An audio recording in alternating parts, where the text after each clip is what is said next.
ക്വാളിറ്റിയിൽ വിലക്കുറവിന്റെ വിപ്ലവം. ഇപ്പോൾ വാങ്ങിയാൽ 3 ഇരട്ടി വാങ്ങാം. വിലക്കുറവിന്റെ വിപ്ലവം ഇപ്പോൾ നിലമ്പൂരിലും. ഈ വിറ്റഴിക്കൽ മഹാമഹം സ്റ്റോക്ക് തീരുന്നതുവരെ മാത്രം. 199 രൂപയുടെ മഹാത്ഭുതം. ഏതെടുത്താലും 199 രൂപ മാത്രം. Hotel rose international ground, Kodathippadi, Manjeri road, Nilambur.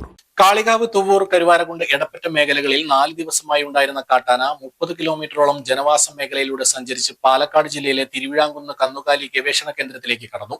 വെള്ളിയാഴ്ച പുലർച്ചെ 2:30 എടത്തനാട്ടുകര ചിരട്ടുകുളം ഭാഗത്തെ വീടുകളുടെ മുറ്റം വഴി ആന കടന്നു പോകുന്ന ദൃശ്യങ്ങൾ കാണാം. കന്നുകാലി ഗവേഷണ കേന്ദ്രം ആന വളർത്തൽ കേന്ദ്രമായ സ്ഥിതിയായെന്ന് ജനപ്രതിനിധികൾ ഉൾപ്പെടെയുള്ളവർ കുറ്റപ്പെടുത്തി. കഴിഞ്ഞ 3 ദിവസങ്ങളായി കാളികാവ്, കരുവാരകുണ്ട്, തുവ്വൂർ, എടപ്പറ്റ, മേലാറ്റൂർ എന്നിവിടങ്ങളിൽ ഇതേ ആനയുണ്ടായിരുന്നു. ബുധനാഴ്ച രാത്രി കരുവാരകുണ്ടിൽ നിന്നും വനം വകുപ്പ് ആനയെ പറയൻമാട് വനത്തിലേക്ക് കയറ്റിയിരുന്നു. ഇവിടെ നിന്ന് ഇരിങ്ങാട്ടിരി, തുവ്വൂർ, അക്കരപ്പുറം എന്നിവിടങ്ങളിൽ ആന നിലയുറപ്പിച്ചു. വ്യാഴാഴ്ച വൈകിട്ട് 5-ന് വനം വകുപ്പ് നടത്തിയ സ്പെഷ്യൽ റെയ്ഡിന്റെ ഭാഗമായി ആനയെ പറയൻമാട് കയറ്റാനുള്ള ശ്രമം തുടങ്ങി. ദിശ മാറി സഞ്ചരിച്ച കൊമ്പൻ എടപ്പറ്റ പഞ്ചായത്തിലുമെത്തി. പിന്നീട് മലയോരപാത മുറിച്ചു കടന്നത് മേലാറ്റൂർ അത്താണിയിൽ നിന്നാണ്.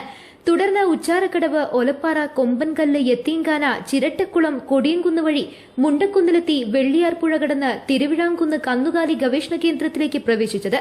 വന്ന വഴികളെല്ലാം ജനവാസ മേഖലകളായിരുന്നു. അമ്പലപ്പറ, കരടിയോട്, കച്ചേരിപ്പറമ്പ് ഭാഗങ്ങളിൽ നിന്നും ആനകൾ പതിവായി കന്നുകാലി ഗവേഷണ കേന്ദ്രത്തിലേക്ക് എത്താറുണ്ട്.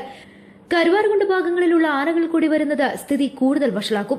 ആന വളർത്തൽ കേന്ദ്രമായാണ് ജനങ്ങൾ ഇപ്പോൾ തിരുവിഴാംകുന്ന് കന്നുകാലി ഗവേഷണ കേന്ദ്രത്തെ വിശേഷിപ്പിക്കുന്നത്.